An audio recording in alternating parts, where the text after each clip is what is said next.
much for joining us. Just time for a quick recap of the week, which has been busy. The G20 met, COVID shots for children were approved, and Facebook, in the midst of damaging revelations from internal documents, made a big announcement. I am proud to announce that starting today, our company is now Meta. Okay. I mean, that is stupid for several reasons. First, Meta is a terrible name. It belongs in the Bad Name Hall of Fame alongside Ruth's Chris Steakhouse, Noom, and Last Week Tonight. But also, you can't just change your name to cover up the things that you're ashamed of. Otherwise, years ago, the Pope would have responded to the church's scandals by saying, good news, guys, we're no longer the Catholic Church. Say hello to Halo. I really think that should fix everything. Don't worry, we shipped the old name off to another parish.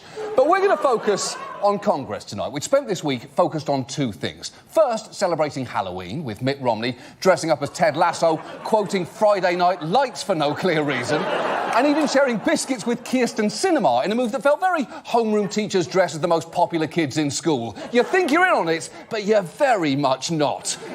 But the other major action concerned Biden's signature spending plan, which appears to be taking its final shape.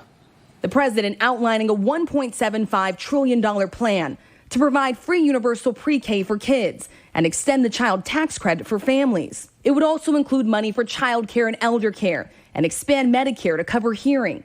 And it would set aside more than $500 billion to combat climate change. Yeah, there is a lot in Build Back Better. Unfortunately, though, none of it includes changing the name to something that doesn't sound like a Gold's Gym promotional offer.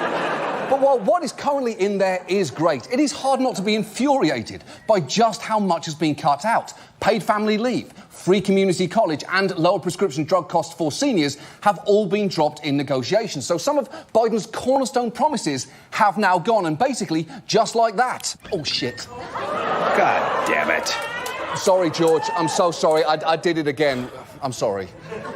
You couldn't have caught me at a worse time, John. I'm about to go trick-or-treating. Oh, actually sounds really fun, George. Are you heading out with your kids? No. Oh. Okay. Where was I? Oh, that's right. Paid family leave looks to be gone from Build Back Better, and Joe Manchin's explanation for why he could not support it was pretty weak. I want to work with everyone as long as we can start paying for things.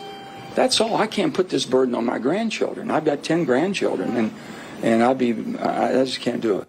What are you talking about? We can't have paid family leave because of your grandkids? You can't just use your offspring as an excuse for your bad decisions. You're not Ted Cruz. What? His daughters were cold. They wanted a vacation and they were cold.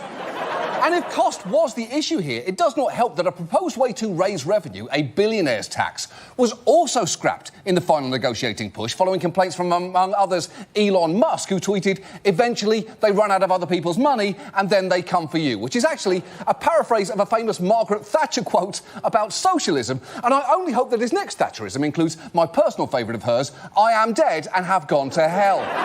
But it wasn't just Elon Musk. Here is Kyrsten Sinema's scene partner Mitt Romney making his case against the tax.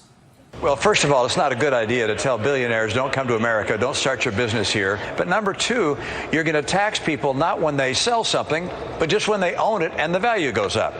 And what that means is that people are, these multi-billionaires, are going to look and say, I don't want to invest in the stock market because as that goes up, I'm going to get taxed. So maybe I will instead invest in a ranch or in paintings or things that don't build jobs and create a stronger economy. OK, not to sound too much like Mitt's hero Ted Lasso, but Mitt must be made of wood and yapping on the owl because that man is cuckoo like a clock.